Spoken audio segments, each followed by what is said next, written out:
Hi, I'm Dawn and this is where Shabby meets Bling. Tonight I'm going to be making a piece of furniture.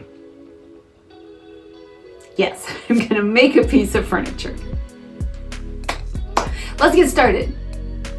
This is a Flippin' Furniture Friday. I would like to thank my co-host Zaina from OK at Home DIY for joining me tonight. You're going to find the links to this playlist and her fabulous channel in my description box below.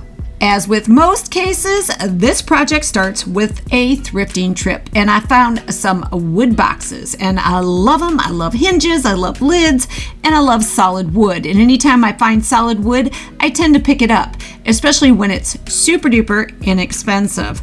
Look at this guy. And yeah, the color of the wood's not pretty. That kind of reddish, rosy wood. No, not pretty, but look what it is. It's a humidor. I mean, how cool is that? I mean, this could be something fun to play with. It even has a little mini piano hinge on it. It is super cool, but these aren't the things I'm going to be using in my project tonight. It's this one. Take a look at this. Oh my goodness, takes up almost the whole back end of my Jeep. She's huge and she is heavy. It is a silverware chest. And it was only $9.99. I'm gonna pull it out and we're gonna take a look at it. There we go, now we can see her.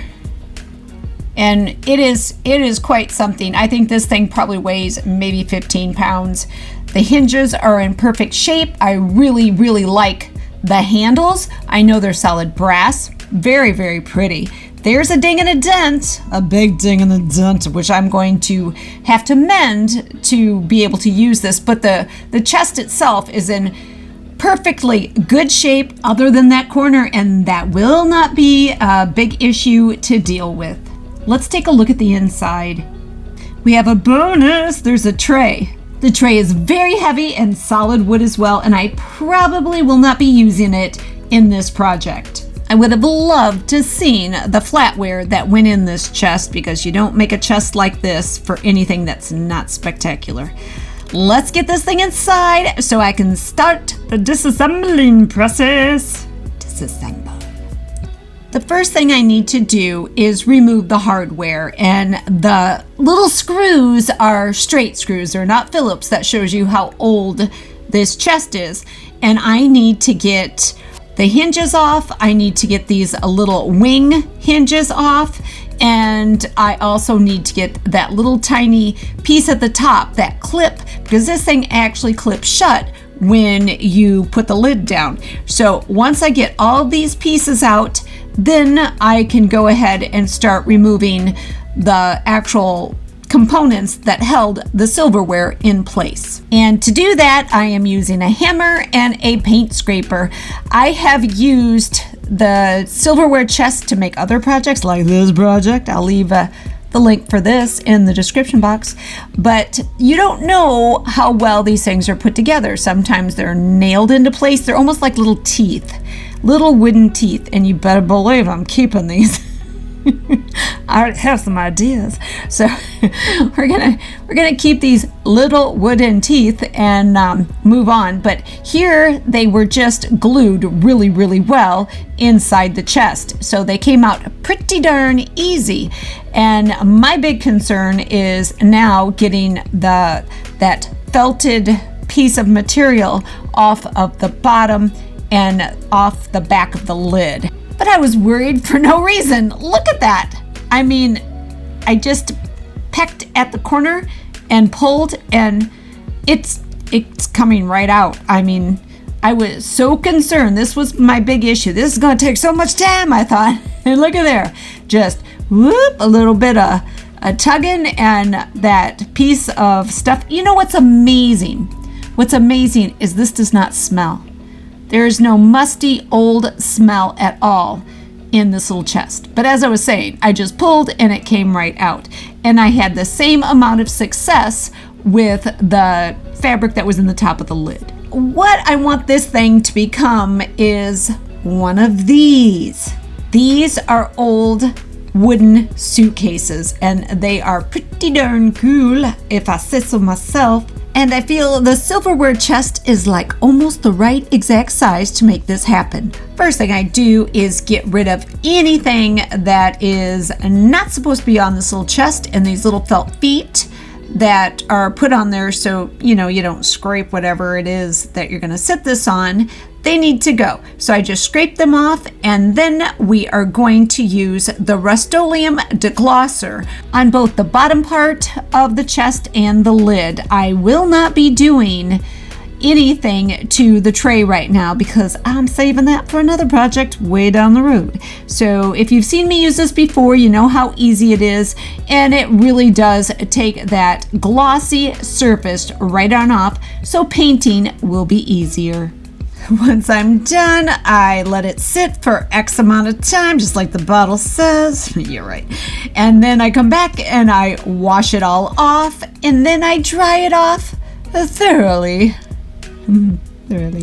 Because this is going to be a suitcase, I need to fill in these little holes where you would lift the lid up. These have to go because there's going to be some latches that go here, and it needs to be a nice solid surface. So I am going to cut down some old paint sticks. I use these things for so many projects. Anytime you have paint sticks, whether they're used or not, keep a hold of them. You never know what you're going to use them for. So I am cutting little strips, 2 strips for each little hold, and I'm going to glue them into place and clamp them. I am using wood glue to glue these little pieces of wood into place, and I will be using 2 clamps per side, one on the top and one on the side, so that my little wood pieces do not move as they're drying. Once they're dried, there will still be some areas that we will have to fill in with either dry decks or one time. While the wood glue on the bottom of my chest is drying, I'm going to go ahead and start painting, or at least prepping to paint the lid. This is painter's tape, and I am just applying a stripe on either end of the lid, and then I'm going to bust out the Podge. It's time to Podge. I'm using my matte Mod Podge to seal the painter's tape so I don't have any bleeding, or very little, between my 2 paint colors, because the majority of the field here that you see still wood is going to be one color, and where the tape is going to be a totally different color. My suitcase is going to look like one of those painted suitcases, those old painted suitcases that have been traveling all over the world and have those travel stickers applied all over them. Once I've applied the Mod Podge to both of the edges of both of those pieces of tape, I set it aside and let it dry, and then we are going to go back and address the bottom part of our chest. I have removed all 4 clamps from the bottom part of the chest, and I am filling in any remaining areas that need to be filled with dry decks. Once those holes are completely filled, I change gears and grab my quick wood to try to repair that dingy dent in the corner of the bottom of the chest, because it is a pretty banged up.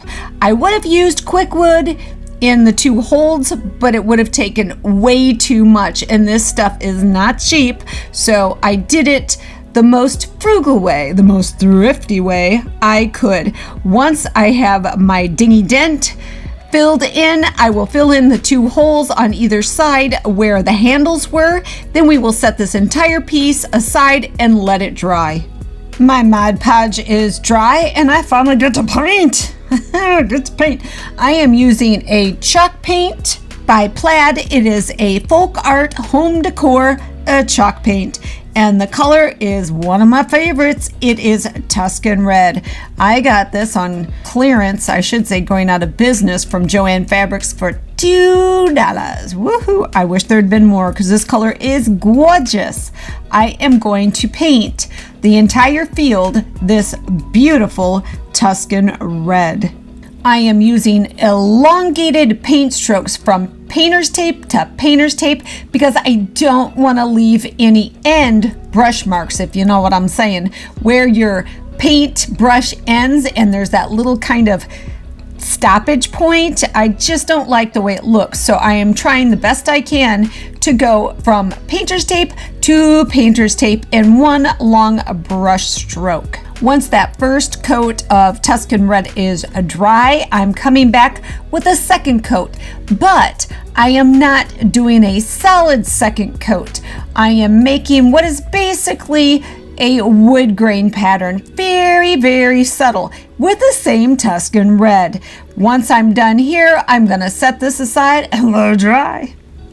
While the lid is drying, I can go back and address the bottom of our chest because the dry decks and that quick wood is all completely dry, and I can sand everything smooth.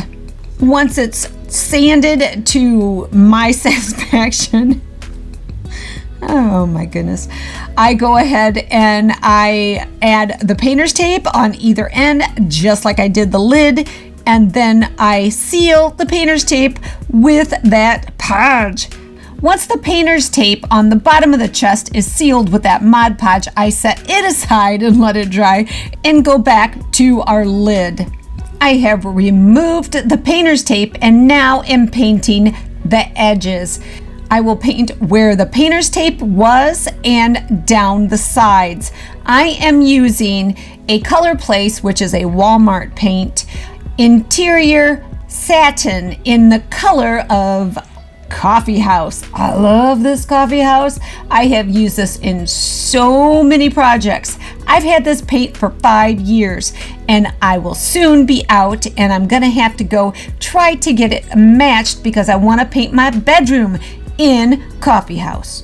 Once both sides are painted, guess what we do? We set it aside and we let it dry. All together now, set it aside and let it dry. Now the bottom of our chest gets that Tuscan Red paint. Ooh, pretty. I really do love this color. It is so deep and so gorgeous. It's not bright like a cherry red. It's kind of warm and comfy feeling, if you know what I mean. It's just so darn pretty.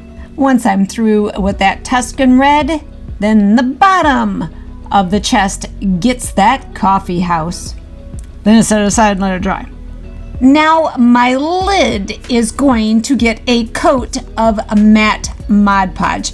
Not the bottom of the case, the suitcase. We're going to call it a suitcase now. Not the bottom, just the top. And this is only going on that Tuscan Red.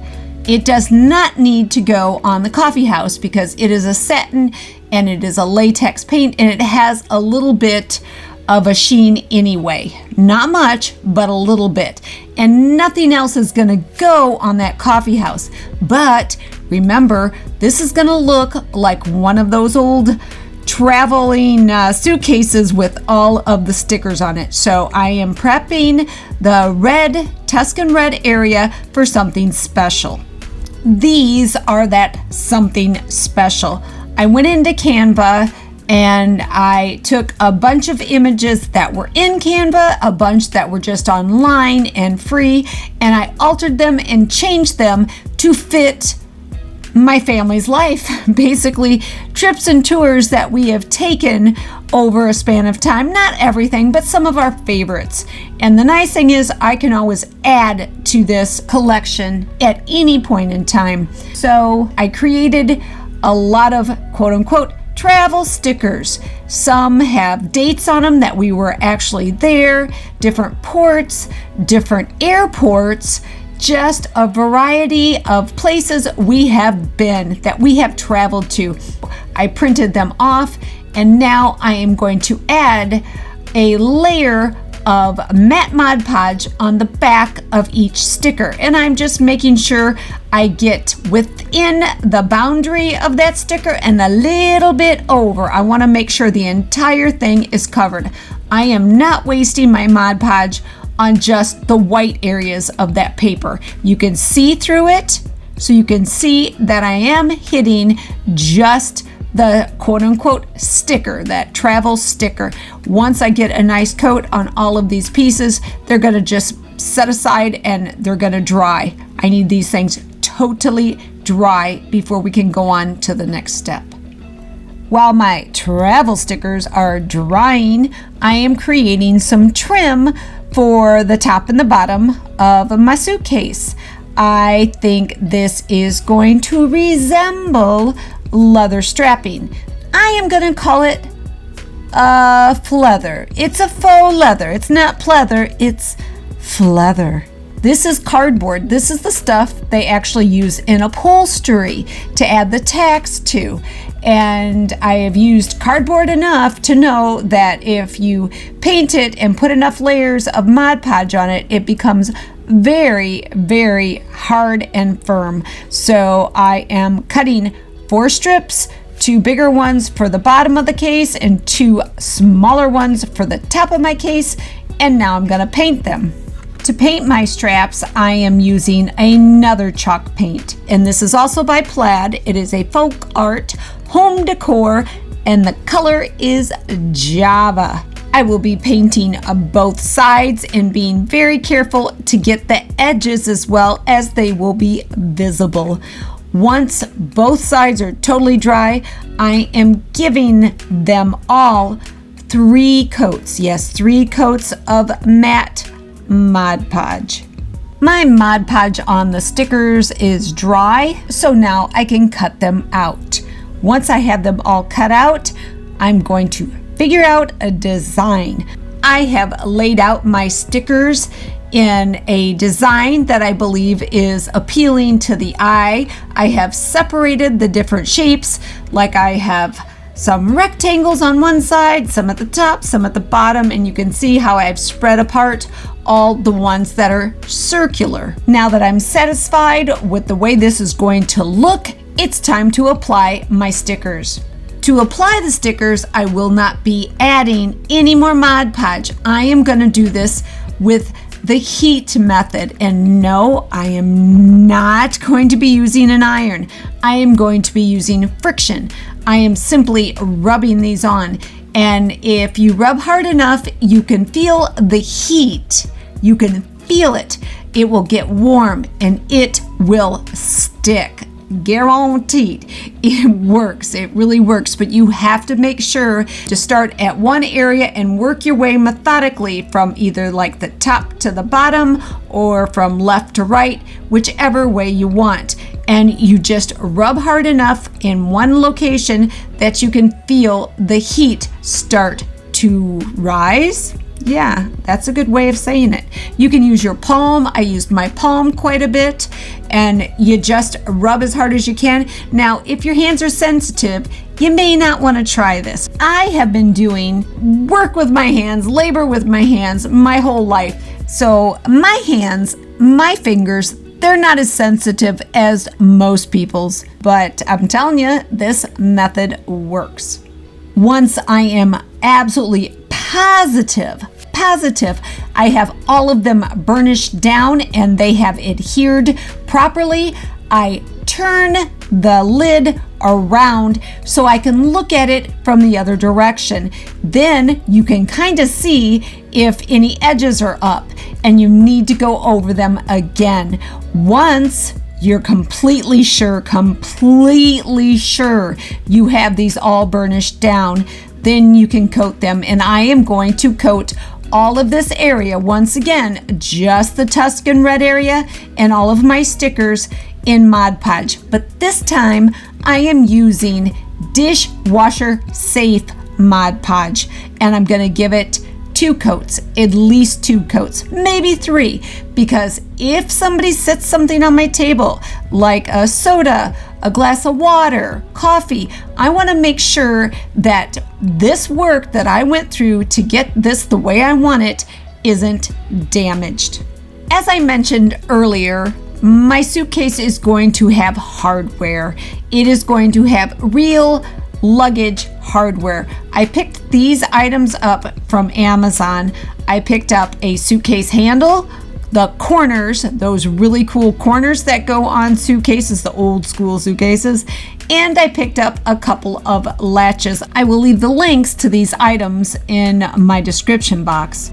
I am going to show you how easy it is to apply these items onto my suitcase. Super duper simple. We are gonna start with the corners. I place one of my metal corners onto the corner of my suitcase. Then in the little hole on the metal corner, I take my scissors and I press the sharp end down in through the wood through that hole to make an indentation. This gives me a starting spot for my screw to go into, so it can't slide around. It'll go right in there and screw right in nice and tight. I am not using anything mechanical, anything electric to put my screws in because I do not wish to strip out my screws. Then I move on to the other two screws in the same corner, and once that's complete, I do all the rest of my corners. I hope that makes sense. It was really easy. The latches I applied in the exact same way, but for these I had to measure. There was no designated area to put the latches like there were the corners.